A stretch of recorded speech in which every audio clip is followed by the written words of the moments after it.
ಮಯನ್ಮಾರ್ನಲ್ಲಿ ಪ್ರಬಲ ಭೂಕಂಪ ಸಂಭವಿಸಿದೆ. ಈ ಭೂಕಂಪದ ತೀವ್ರತೆ ಎಷ್ಟಿತ್ತು ಅಂತ ಹೇಳಿದ್ರೆ 20 ಜನ ಸಾವನ್ನಪ್ಪಿದ್ದಾರೆ. ಈವರೆಗೆ 20 ಜನ ಬಲಿಯಾಗಿರುವ ಬಗ್ಗೆ ವರದಿಯಾಗಿದೆ.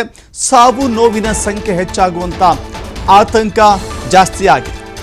ಮಯನ್ಮಾರ್ನಲ್ಲಿ ಅಲ್ಲೋಲ ಕಲ್ಲೋಲವೇ ಸೃಷ್ಟಿಯಾಗಿ ಹೋಗಿದೆ. ಭೂಕಂಪ ಅಂತ ಹೇಳಿದ್ರೆ ಲಘು ಭೂಕಂಪಕ್ಕೇನೆ ಅದೆಷ್ಟು ಮನೆಗಳು ಉರುಳಿ ಹೋಗುತ್ತೆ. ಇಲ್ಲಿ ನಡೆದಿರುವಂಥ ಭೂಕಂಪ ಬಹಳ ದೊಡ್ಡದು. ಯಾಕಂತ ಹೇಳಿದ್ರೆ 7.7 ತೀವ್ರತೆ ಇದೆ.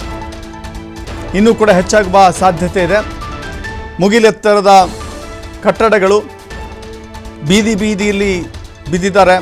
ಗಾಯಾಳುಗಳು ಅನೇಕ ಜನ ಗಾಯಾಳುಗಳು ಬೀದಿಯಲ್ಲಿ ಬಿದ್ದಿದ್ದಾರೆ. ನಿಜಕ್ಕೂ ಕೂಡ ತುರ್ತು ಪರಿಸ್ಥಿತಿ ಹೇಗಿರುತ್ತೆ ಅನ್ನೋದನ್ನು ಈ ದೃಶ್ಯಾವಳಿಗಳನ್ನು ಕಂಡ್ರೆ ಹೇಳಬೇಕಾಗತ್ತೆ. ಬ್ಯಾಂಕಾಕ್ನಲ್ಲಿ ನಿರ್ಮಾಣ ಹಂತದಲ್ಲಿದ್ದಂಥ 30 ಅಂತಸ್ತಿನ ಕಟ್ಟಡವೂ ಕುಸಿತ ಆಗಿದೆ. ಕಟ್ಟಡದ ಅವಶೇಷಗಳ ಅಡಿಯಲ್ಲಿ 43 ಕಾರ್ಮಿಕರು ಸಿಲುಕಿರುವಂಥ ಶಂಕೆ ಇದೆ. ಬ್ಯಾಂಕಾಕ್ನಲ್ಲಿ ತುರ್ತು ಪರಿಸ್ಥಿತಿಯನ್ನು ಘೋಷಣೆ ಮಾಡಲಾಗಿದೆ. ನೋಡ್ತಾ ಇದ್ದೀರಿ ದೃಶ್ಯಾವಳಿಗಳಲ್ಲಿ ಗಗನಚುಂಬಿ ಕಟ್ಟಡಗಳೆಲ್ಲವೂ ಕೂಡ ನೆಲಸಮ ಆಗಿದೆ.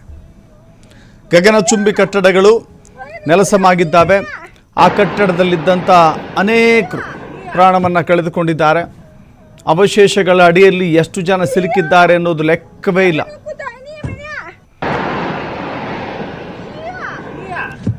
ರಸ್ತೆಯ ಫ್ಲೈಓವರ್ಗಳು ನಡುಗ್ತಾ ಇದ್ದಾವೆ. ಫ್ಲೈಓವರ್ಗಳು ಕೂಡ ಅಲುಗಾಡ್ತಾ ಇದ್ದಾವೆ. ಮನೆಗಳು ಕುಸಿತ ಕಳ್ತಾ ಇದ್ದಾವೆ. ನೋಡ್ತಾ ಇದ್ದೀರಿ ದೃಶ್ಯಾವಳಿಗಳಲ್ಲಿ ಫ್ಲೈಓವರ್ ಮೇಲೆ ಇರುವಂಥ ವಿದ್ಯುತ್ ಕಂಬಗಳು ಅಲುಗಾಡುವ ರೀತಿ ನೋಡ್ತಾ ಇದ್ದರೆ ಆ ಭೂಕಂಪದ ತೀವ್ರತೆ ಎಷ್ಟಿದೆ ಎನ್ನುವ ಅಂದಾಜು ಸಿಗುತ್ತೆ.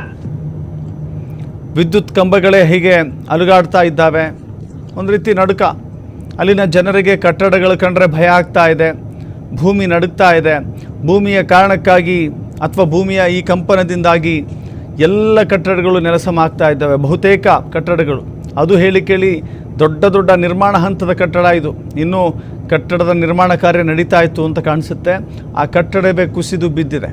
ಸೊ ಹೀಗಾಗಿ ಜನ ಆತಂಕದಲ್ಲಿದ್ದಾರೆ. ಇನ್ನು ನಮ್ಮ ಭೂಕಂಪದ ಎಫೆಕ್ಟ್ ಇದೆಯಲ್ಲ, ಥೈಲ್ಯಾಂಡ್, ಚೀನಾ, ಭಾರತ, ಬಾಂಗ್ಲಾ, ಲಾವೋಸ್ನಲ್ಲಿ ಕೂಡ ಕಂಪನ ಆಗುವಂಥ ಸಾಧ್ಯತೆ ಇದೆ. ನವದೆಹಲಿಯಲ್ಲಿ ನಮ್ಮ ದೆಹಲಿಯಲ್ಲಿ ಬೆಳಗ್ಗೆ ಭೂಮಿ ಕಂಪಿಸಿದ ಅನುಭವ ಆಗಿದೆ. ಭೂಮಿಯ 10 ಕಿಲೋಮೀಟರ್ ಆಳದಲ್ಲಿ ಕಂಪನದ ಕೇಂದ್ರ ಬಿಂದು ಇದೆ. 10 ಕಿಲೋಮೀಟರ್ ಆಳದಲ್ಲಿ ಕಂಪನದ ಕೇಂದ್ರ ಬಿಂದು ಇದೆ. ಸೊ ಹೀಗಾಗಿ ಭೂಮಿ ಕಂಪಿಸಿದಂಥ ಅನುಭವಕ್ಕೆ ದೆಹಲಿಯ ಜನರು ಕೂಡ ಒಳಗಾಗಿದ್ದಾರೆ.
ಮಯನ್ಮಾರ್ ಅಕ್ಕಪಕ್ಕದ ದೇಶಗಳಲ್ಲೂ ಕೂಡ ಈ ಮಯನ್ಮಾರ್ ಭೂಕಂಪದ ಅನುಭವ ಎಫೆಕ್ಟ್ ತಗುಲ್ತಾ ಇದೆ. ಥೈಲ್ಯಾಂಡ್, ಚೀನಾ, ಭಾರತ, ಬಾಂಗ್ಲಾ, ಲಾವೋಸ್ನಲ್ಲಿ ಕಂಪನದ ಅನುಭವ ಆಗ್ತಾ ಇದೆ. ನವದೆಹಲಿಯಲ್ಲೂ ಕೂಡ ಬೆಳಗ್ಗೆ ಭೂಮಿ ಕಂಪಿಸಿದ ಅನುಭವ ಆಗಿದೆ. ಭೂಮಿಯ ಅಂತರಾಳದಲ್ಲಿ 10 ಕಿಲೋಮೀಟರ್ ಆಳದಲ್ಲಿ ಕಂಪನದ ಕೇಂದ್ರ ಬಿಂದು ಇದೆ. ಅಕ್ಕಪಕ್ಕದ ದೇಶಗಳ ಮೇಲೂ ಕೂಡ ಮಯನ್ಮಾರ್ ಭೂಕಂಪನದ ಎಫೆಕ್ಟ್ ತಗುಲಿದೆ. ಅಲ್ಲಿ ಭೂಕಂಪನ ಆಗ್ತಾ ಇದ್ದರೆ ಅಕ್ಕಪಕ್ಕದ ದೇಶಗಳು, ಅಕ್ಕಪಕ್ಕದ ಭೂಪ್ರದೇಶದಲ್ಲೂ ಕೂಡ ಅದರ ಅನುಭವ ಹೆಚ್ಚಾಗಿದೆ. ಥೈಲ್ಯಾಂಡ್ನಲ್ಲಿದೆ. ಥೈಲ್ಯಾಂಡ್ ಹೇಳಿ ಕೇಳಿ ಬ್ಯಾಂಕಾಕ್ನ ಅಕ್ಕಪಕ್ಕದ ವ್ಯಾಪ್ತಿಯಲ್ಲಿ ಬರುವಂಥದ್ದು. ಇನ್ನು ಚೀನಾದಲ್ಲೂ ಕೂಡ ಭೂಕಂಪದಿಂದಾಗಿ ಅಲ್ಲಿನ ಜನ ಆತಂಕಕ್ಕೆ ಒಳಗಾಗಿದ್ದಾರೆ. ಥೈಲ್ಯಾಂಡ್, ಚೀನಾ, ಭಾರತ, ನವದೆಹಲಿ ನಗರದಲ್ಲೂ ಕೂಡ ಬೆಳಗ್ಗೆ ಕಂಪನದ ಅನುಭವ ಆಗಿದೆ. 10 ಕಿಲೋಮೀಟರ್ ಆಳದಲ್ಲಿ ಭೂಕಂಪದ ಕೇಂದ್ರ ಇದೆ. ಸೊ ಹೀಗಾಗಿ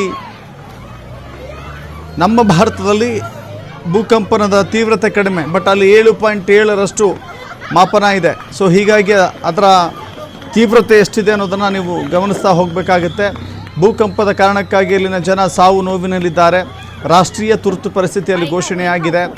ಡಿಸಾಸ್ಟರ್ ಅಂತ ಏನು ಹೇಳ್ತೀವಲ್ಲ, ಸೊ ಡಿಸಾಸ್ಟರ್ ಮ್ಯಾನೇಜ್ಮೆಂಟ್ಗೋಸ್ಕರ ಆ ದೇಶ ಪರದಾಡ್ತಾ ಇದೆ.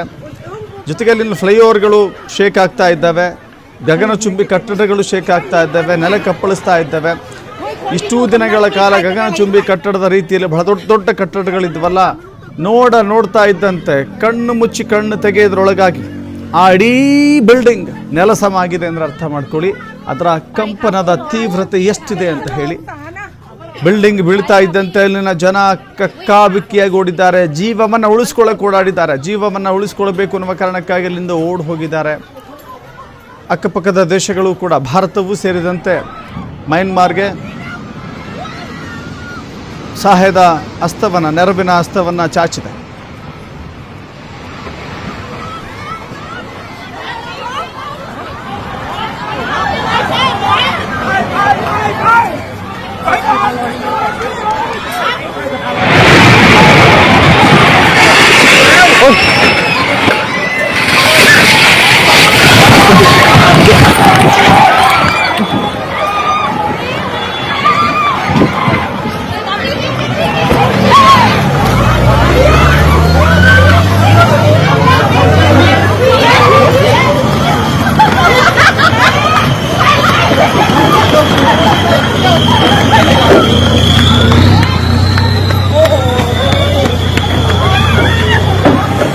วิ่งเข้าฝุ่นค่ะ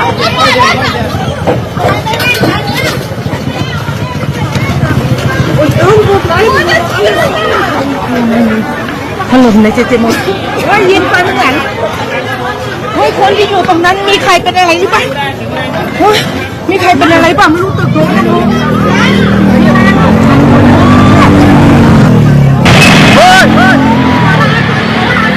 ไปค่ะฝุ่นค่ะรีบวิ่งค่ะไปถล่มสารนะไปค่ะพี่วิ่งค่ะมันฝุ่นค่ะ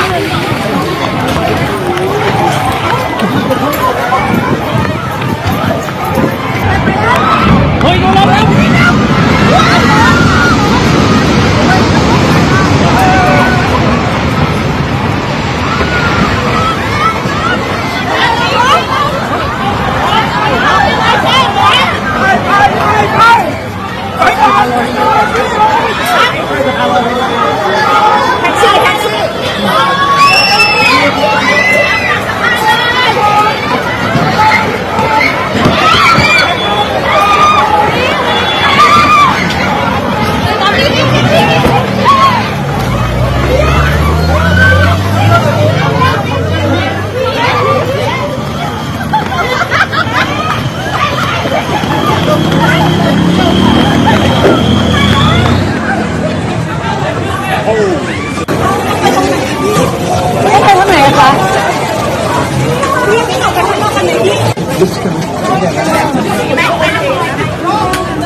ನೋಡ್ತಾ ಇದ್ದೀರಿ, ಒಂದೊಂದು ಕೂಡ ಭಯಬೀಭತ್ಸವಾಗಿರುವಂಥ ದೃಶ್ಯಗಳಿವೆಲ್ಲೂ ಕೂಡ. ಭಯವನ್ನು ನೀವು ಇದನ್ನು ನೋಡ್ತಾ ಇದ್ದರೆ ಸಾಕು, ಖಂಡಿತ ಈ ಮಕ್ಕಳ ಆಟಿಕೆ ಸಾಮಾನುಗಳು ಹೇಗೆ ಬೀಳುತ್ತೋ ಹಾಗೆ. ಮಕ್ಕಳು ಮನೆಯಲ್ಲಿ ಆಟಿಕೆ ಸಾಮಾನುಗಳನ್ನು ಇಟ್ಟಿರ್ತಾರೆ, ಅದು ಹಾಗೆ ಬಾಳುತ್ತಲ್ಲ, ಹಾಗೆ ನೋಡ್ತಾ ಇದ್ದೀರಿ ದೃಶ್ಯಾವಳಿಗಳಲ್ಲಿ. ಇಷ್ಟು ದೊಡ್ಡ ದೊಡ್ಡ ಕಟ್ಟಡಗಳು ಹೀಗೆ ಕಣ್ಣು ಮುಚ್ಚಿ ಕಣ್ಣು ಬಿಡೋದ್ರಲ್ಲಿಯೇ ನೆಲಸಮ ಆಗ್ತಾ ಇದ್ದಾವೆ. ಇದು ಮಯನ್ಮಾರ್ನಲ್ಲಿ ನಡೆದಿರುವಂಥ ಭೀಕರ ಭೂಕಂಪದ ದೃಶ್ಯಗಳು. ಸಾವು ನೋವು ಇನ್ನೂ ಹೆಚ್ಚಾಗುವ ಸಾಧ್ಯತೆ ಇದೆ. ಯಾವುದೋ ಒಂದು ಕಟ್ಟಡ ಬಿದ್ದರೆ 20 ಜನ 40 ಜನ ಸಾವನ್ನಪ್ಪಿರೋದನ್ನು ನೋಡಿದ್ದೀವಿ. ಇಲ್ಲಿ ಅದೆಷ್ಟು